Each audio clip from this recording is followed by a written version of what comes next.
Bueno, muchas gracias y en primer lugar me disculpo en nombre de Marina Clemenciewicz, la secretaria de Infraestructura Urbana, que tuvo que viajar con el presidente Mauricio Macri hoy a Salta, así que no puede estar acá. Pero bueno, haremos lo posible para presentarles esta política nacional urbana que venimos trabajando desde el Gobierno Nacional estos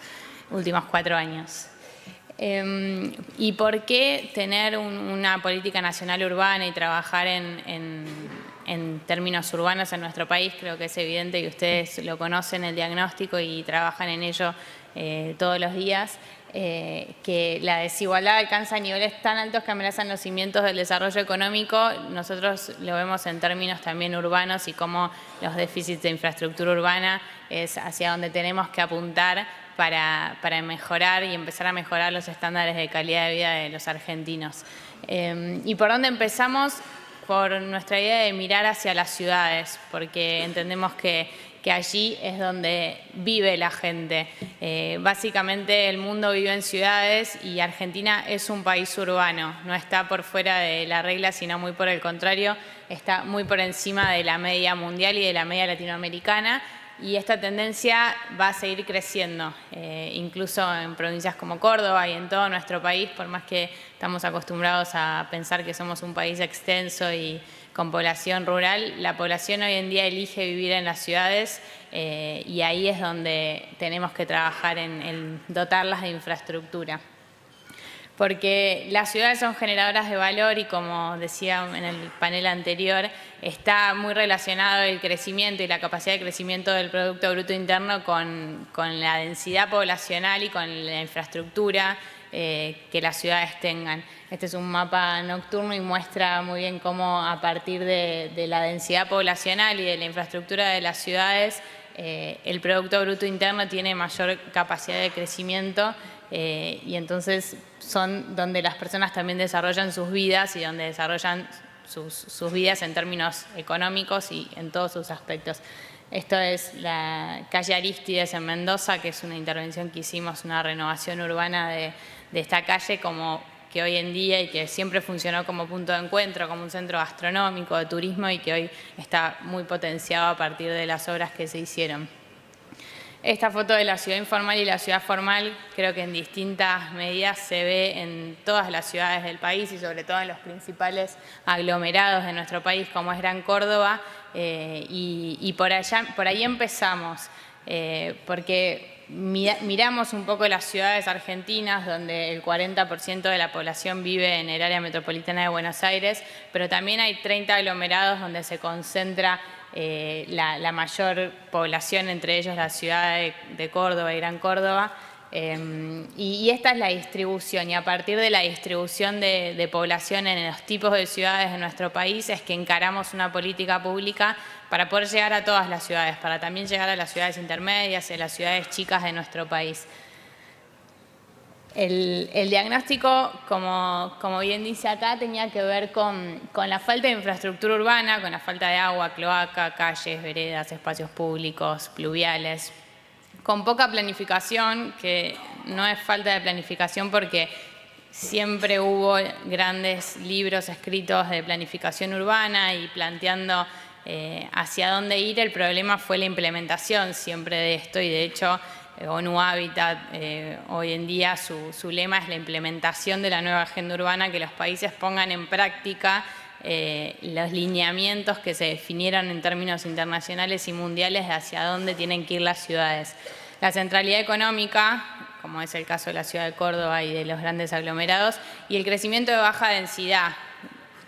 Las ciudades no crecieron en altura, entonces al crecer con baja densidad, al llevar servicios en esa extensión donde la mancha urbana fue creciendo sin infraestructura y por fuera de los anillos hídricos de las ciudades, es que llevaron a este contexto de fragmentación social y espacial. Esta fragmentación urbana que hoy vivimos dentro de las ciudades, con villas, asentamientos o con barrios precarios que se fueron formando, y entre ciudades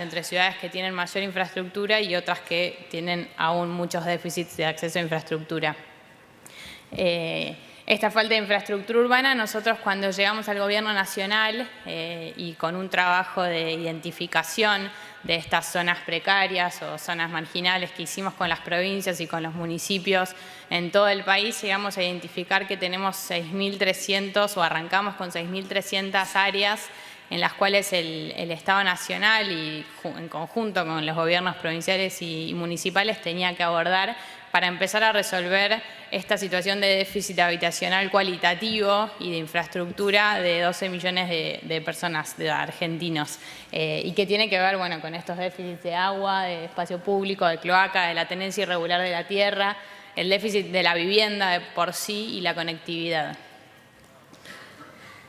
¿Y por qué atender la fragmentación socioespacial, además de pensar en el desarrollo económico de las ciudades y de nuestro país, también tiene riesgos y obviamente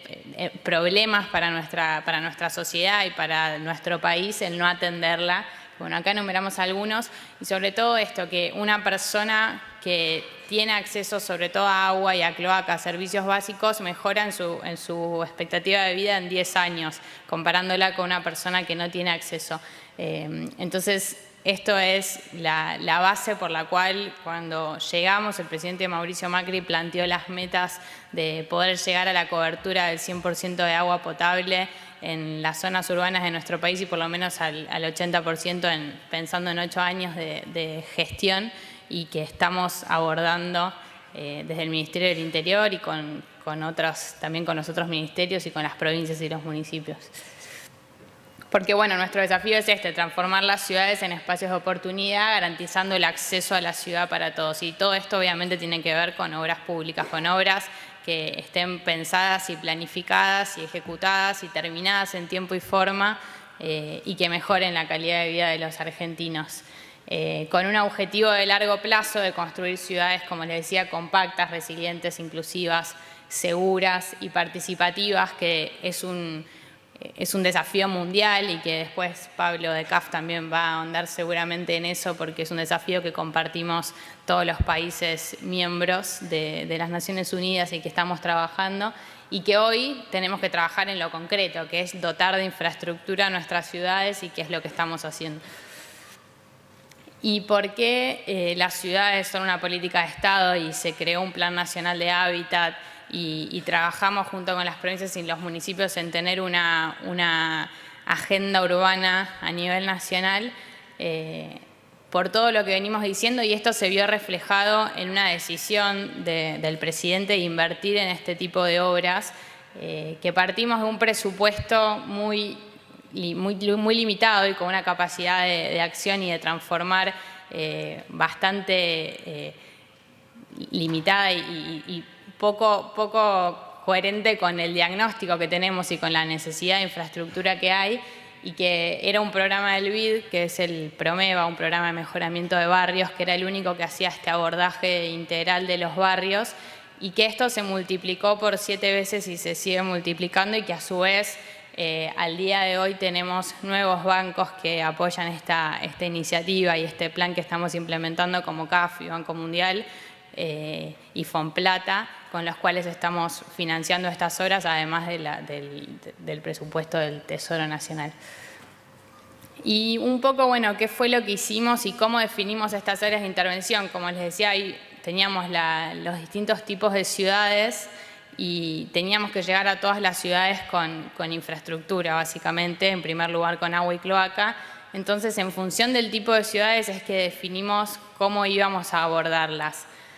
Por un lado, definimos llegar a las 100 localidades más vulnerables, las 100 localidades donde se concentraba la mayor pobreza extrema del país, que se dan en las provincias del Plan Belgrano, que eran localidades de entre 1.000 y 10.000 habitantes, muchas con poblaciones indígenas, comunidades fronterizas, el límite con Bolivia, el límite con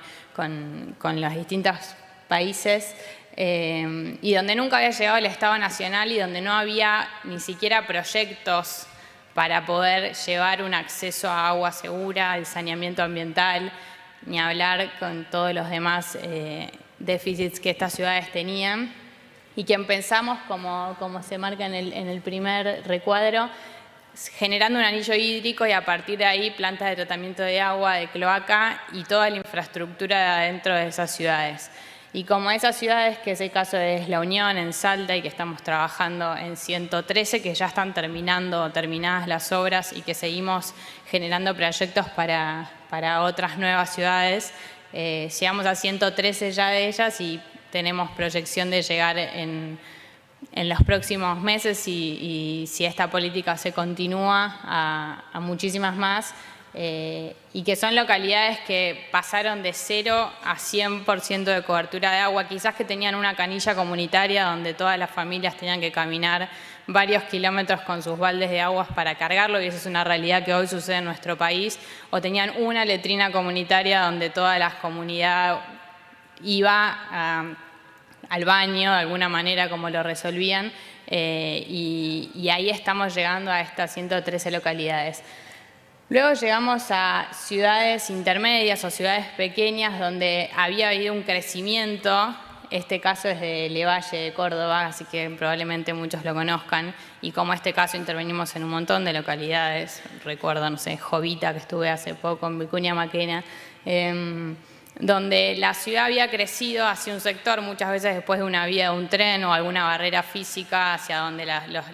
vecinos se habían logrado instalar porque era donde pudieron. Entonces, la ciudad formal es donde el anillo hídrico llegaba inicialmente, y lo verde que se marca es los barrios, que muchas veces el barrio sur o el barrio norte o el barrio según donde estaba localizado, donde se habían instalado muchos otros cordobeses sin infraestructura y donde llegamos con agua, cloaca, pluviales, calle, vereda, alumbrado LED, mejoramiento de espacio público, y que hoy se sienten orgullosos de que esto es donde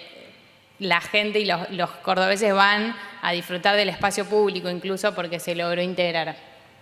Y por otro lado, en barrios periféricos, como puede ser esto es San Salvador de Jujuy, pero la misma podría mostrarse la misma imagen acá en Córdoba Capital, que intervenimos en Villa La Tela, en Villa Inés, en Empalme, en Nailon, en varios barrios, varias villas o asentamientos que se habían consolidado y que los fuimos integrando a la ciudad formal con las obras. Y por último llegamos a hacer renovaciones urbanas, que son obras en las centralidades, en las áreas centrales de las ciudades, en los cascos urbanos, en los bordes costeros, que tienen que ver también con el desarrollo económico, comercial, turístico de las ciudades. Ese es el caso de El Bolsón, si no me equivoco, sí, donde intervenimos. Los tipos de obras son de todo tipo, de todos los rubros que conocen y que hemos implementado. Y con estas obras llegamos a 1,4 millones de familias argentinas. Es muchísimo, falta también muchísimo, como planteaban en el panel anterior. El déficit es muy grande y creemos que esto es una política que se debería continuar por 20 años para lograr abordar todo el déficit, considerando un crecimiento también poblacional, y todo esto trabajando sobre todo con los gobiernos provinciales y municipales para que ellos también puedan no solo destinar los fondos para hacer las obras de infraestructura, sino también trabajar en la planificación urbana para contener el crecimiento de las ciudades y para que sea ordenado y que no tengamos que ir siempre corriendo detrás del problema, sino empezar a trabajar también en medidas preventivas en términos urbanos. Las renovaciones urbanas, como les contaba, que son en los cascos urbanos o en los bordes costeros. El caso que parece ahí una autopista es el Sibi, es el río que atraviesa San Salvador de Jujuy, donde hicimos un mejoramiento y toda una puesta en valor de este espacio, que hoy es un espacio público que disfrutan todos los jujeños, y por otro lado también trabajamos en parques lineales. La inversión en Córdoba es esta, 2.184 millones de pesos, complementado con los aportes de los gobiernos provinciales, en el caso de la provincia, y municipales, con quienes hemos trabajado, que en muchos casos es casi el doble, la misma inversión que hizo la Nación. Empezamos en un esquema de 70-30 y hoy en día ya en muchos casos estamos en un 50-50, así que esa es la inversión. Y rápidamente, porque ya estamos con tiempo justo, algunas de las obras que estamos haciendo en distintas ciudades de la provincia para que vean. El programa de viviendas rancho que recién veníamos hablando para erradicación del mal de Chagas, que hemos trabajado junto con la provincia también, hubo aportes de la Nación para hacerlos. Bueno, Barranca Cojigena.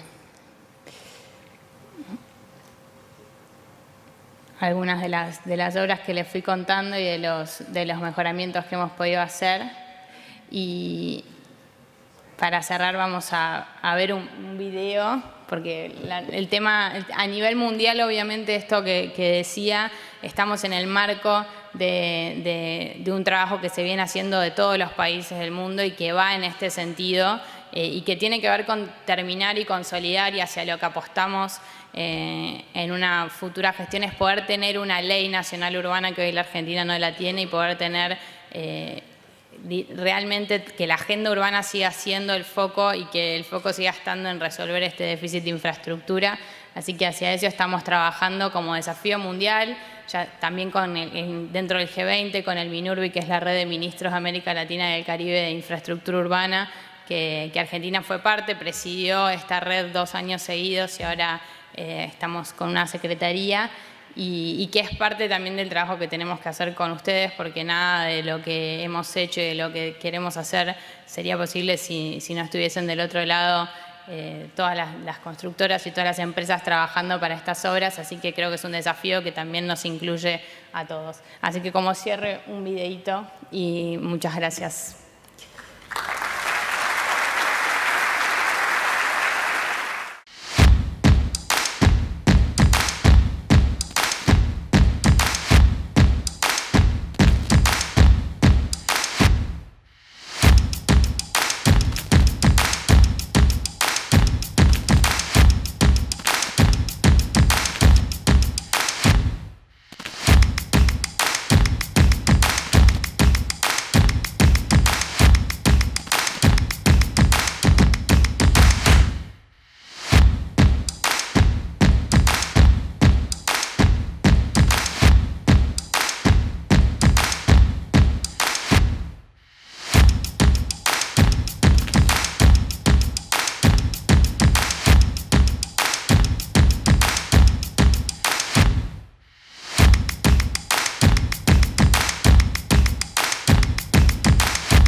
Bueno, muchas gracias.